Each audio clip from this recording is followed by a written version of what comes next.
again, one of the things I've picked up is they're summing too much. It's too direct. So they'll do all these product-based videos, but people are not interested in that. They want the story behind the product. They want a person to sell that product.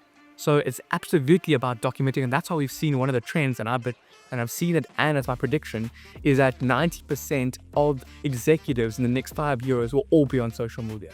They will have personal brands. We've seen with Sintabalala, with Ralph Maputa, Adrian Gore. I did a recent talk to Vitality, and the guy was like, I don't work for Discovery, I work for Adrian Gore. They're so bought into the narrative of what Adrian's built and what he's doing, and then he's sharing on LinkedIn every single day, that they literally are working for Discovery for that. And so that shift of documentation is absolutely going to happen, and is already happening, because if you're just selling this microphone at its core, no one's going to buy it. Right.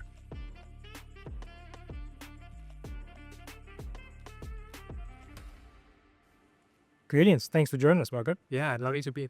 Thanks, Marko. Thank you for making the time. Welcome to the Angle Podcast. Nice to meet you. How you doing? Doing good. It's been an incredible few last day as started more. And how are you finding the sun? Incredible. It's my first one. I unfortunately missed last year's one, but Shane and Nick are very close dear friends and mentors of mine, actually invested in my business. And just their love for Africa and passion to invest. I mean, this conference is huge investment of money and most of time. And I think we need more space to like it.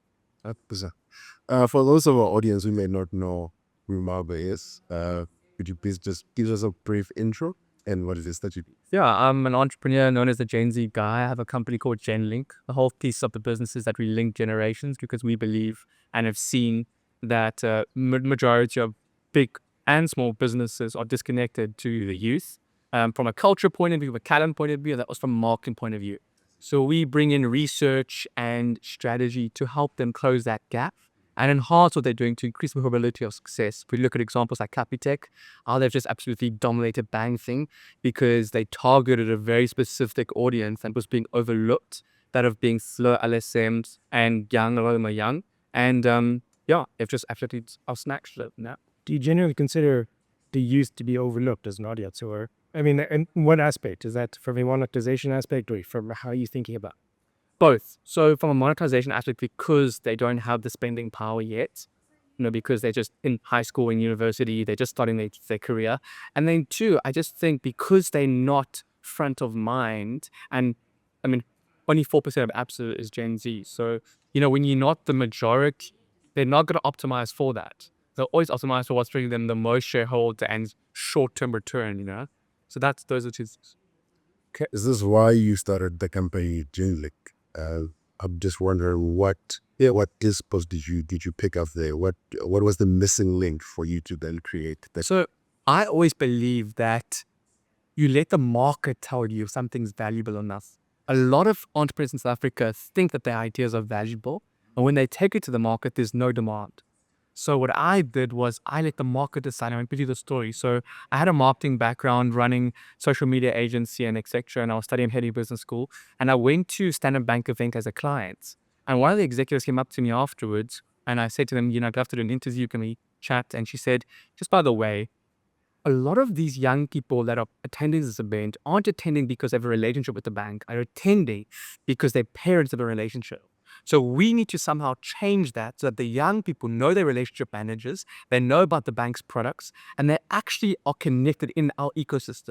Can you help us? And so we had breakfast and basically designed a series of Future Leader Academy events for them, and significantly changed not only how young people see Standard Bank internally, but also externally from a value proposition point of view. How do they offer that? And so that's the whole, literally the business PTY was formed because of that contract. And then literally from that point on, about 3.5, 4 years ago, we just done up 50 clients. So in fact, What do you think it's the one thing that's misunderstood inside the JD? They don't really have a program for last. That why is this? Misunderstood from old people or misunderstood? Both. From old people and from industry and product designers and people who are offering services essentially.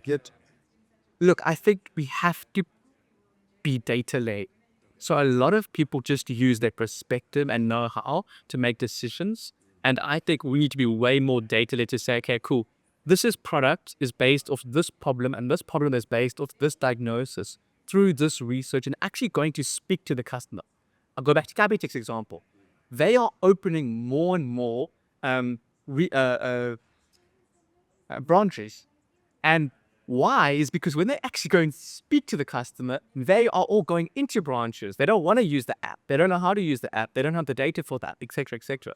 And so if you're not speaking to customers on a regular basis and you're just spinning, I always say a lot of corporate culture is just spinning. You're just doing mundane tasks without actually moving the business forward. So GenLink acts as a way to speak and access the customer and get what they need.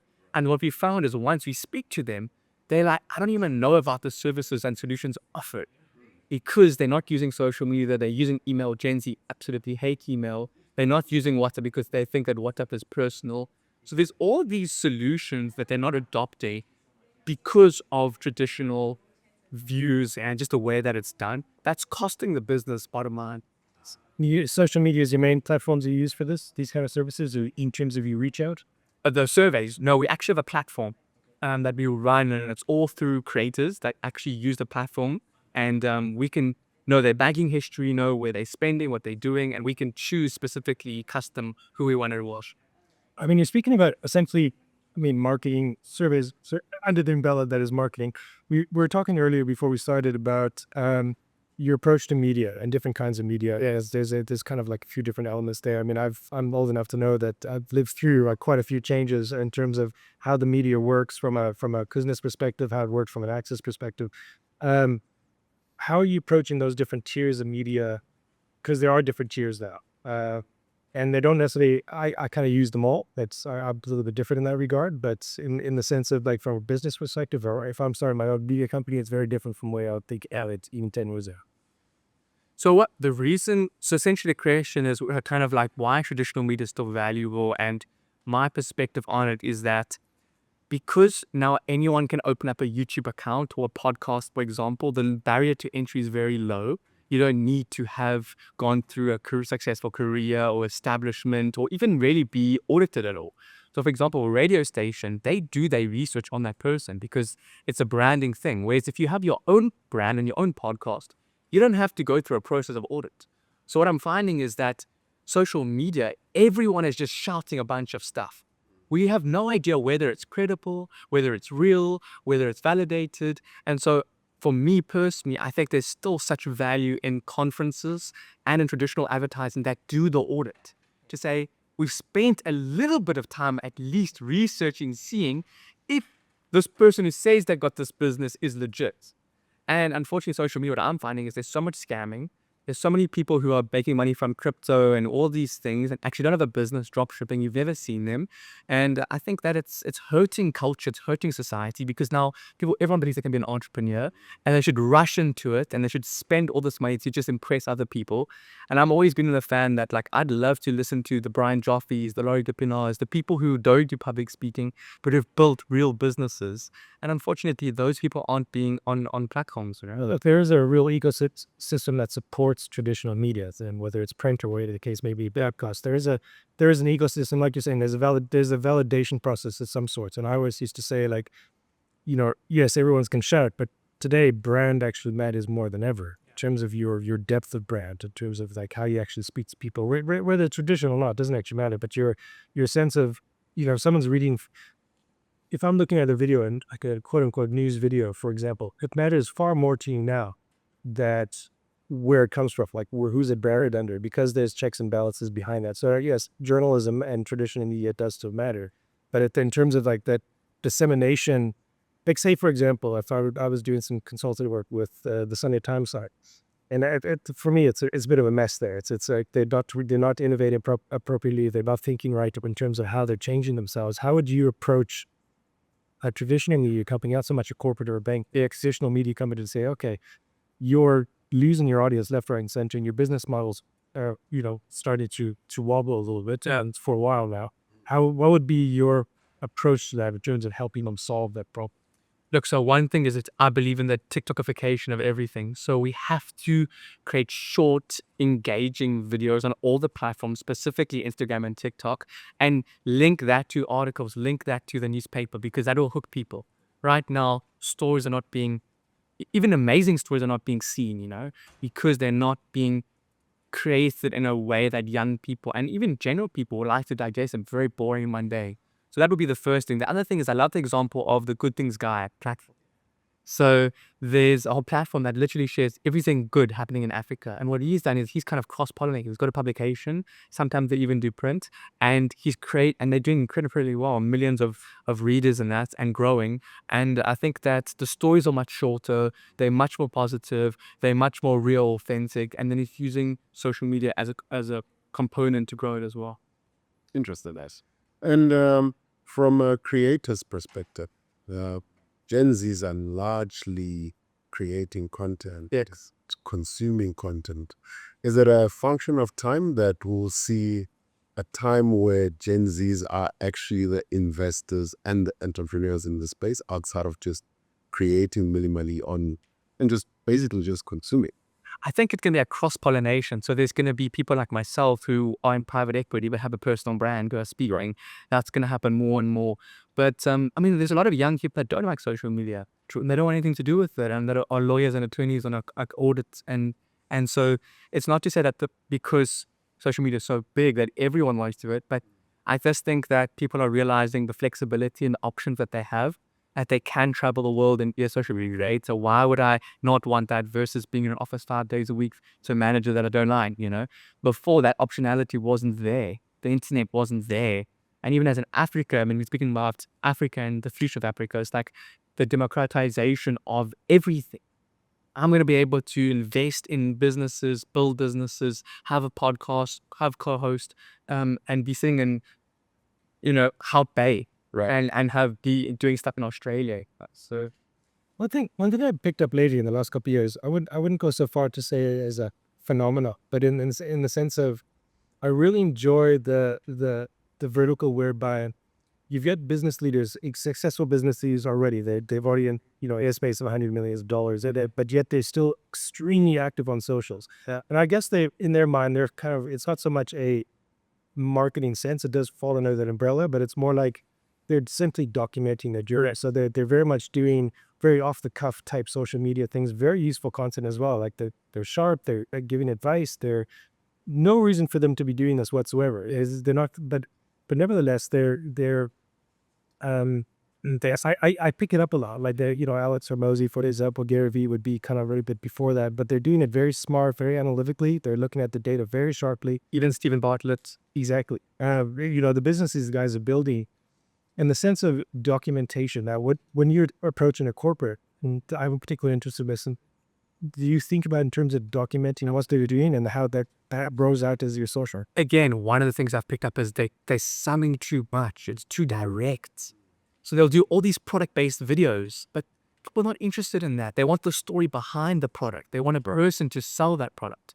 So it's absolutely about documenting, and that's how we've seen one of the trends, and I've seen it, and it's my prediction, is that 90% of executives in the next 5 years will all be on social media. They will have personal brands. We've seen with Sim Tabalala, with Ralph Maputa, Adrian Gore. I did a recent talk to Vitality, and the guy was like, I don't work for Discovery. I work for Adrian Gore. They're so bought into the narrative of what Adrian's built and what he's doing, and then he's sharing on LinkedIn every single day, that they literally are working for Discovery for that. And so that shift of documentation is absolutely going to happen, and is already happening, because if you're just selling this microphone at its core, no one's going to buy it. Right. You need a person and a voice behind it. Yeah, absolutely. So tell me, when you look at investing into Gen Zs, what areas do you look into? Is it capital? Is it policy advocacy?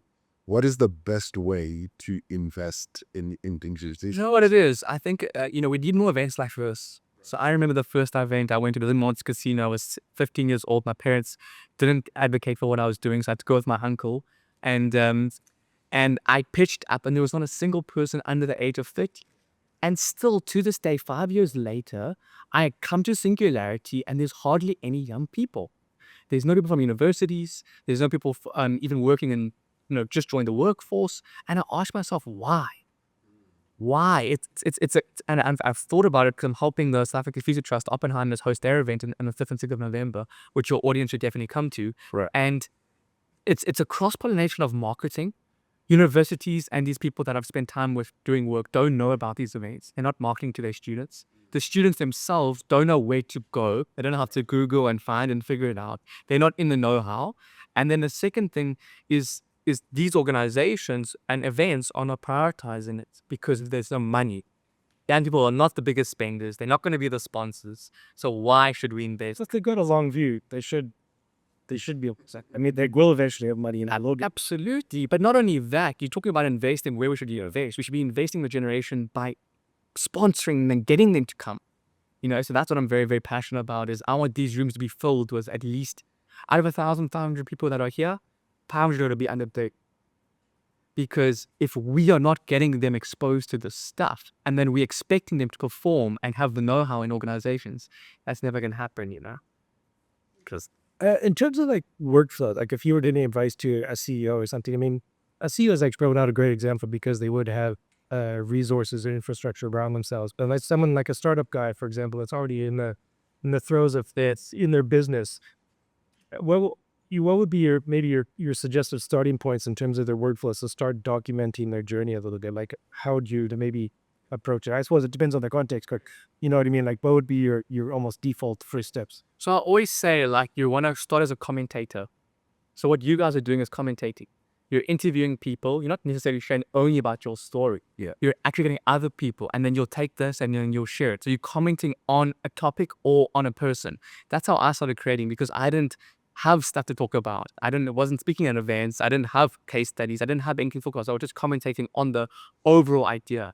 And then once you were to commentate it, to create it, that's when you actually say, okay, guys, I'm doing this podcast about a certain topic. We actually provide solutions to this, or we are interested in this. These are my own personal thoughts on. So you move from commentator to creator. And once you move to creator, then you could start outsourcing, like Alex Hormozi does, where he literally just going to all these things and people are actually now commenting on his stuff. So those are the three kind of pillars that I like. He said something crazy. You didn't say it to me, but he said something crazy. He was talking to some guy in the same sort of situation that wanted to start building out the documentation. He asked the guy, how many pieces of content you put out a leak? Yeah, about 3 or 4. He was like, oh, that's great. But he said, no, like 300 pieces a day or something like that. 300. And I was like, how is that How's that technically possible? But I Was it 300 a week? I think maybe it was per week. It was 300. but nevertheless, that's still a lot. Yeah.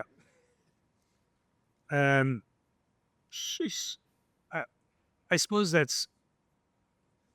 I mean, it makes sense to me. Like it obviously works for him in the sense that he's done the numbers, that he's done the calculations, and then if he can cut the resources into that, I think it does work for him. It works for me. I enjoy it. I think it works because he's got valuable stuff to say. Very good. And unfortunately, there's a lot of people that are sharing stuff that their PR is ahead of their business. They're speaking about stuff from a hypothetical point of view, and they haven't done it. And for me, there's nothing more worrying and cringy than getting young people who are giving me examples of other young people who are millionaires, and they're not millionaires. They say that they're all this stuff, and they're putting the wrong narrative. So I think Alex Hormozi and Gary Vee can do it because they've done it. Whereas for me, I'm very careful about not saying things that I don't know about. And that's why the whole Gen Z angle works for me, because I am a Gen Z, so I can speak about it. But if I have to come here and talk about investing, and I haven't done enough investing, it doesn't make sense. But that's what people are doing. So I think you got to be careful. Rather you commentate, interview people who know what it's saying, than come across as this expert. I'm pretty useless when it comes to the social media. If you were to give me a crash course, Yes. what do I need to know? What do you love? What do you love? Tech, Okay, just want to do what? Take on AI. AI. Why do you love AI? It's the next. It's the future of how technology is. So what's AI application do you play with or do you use? Shoot. A list is Okay, now I would write out those lists, make a video about each of those applications, how you personally use it.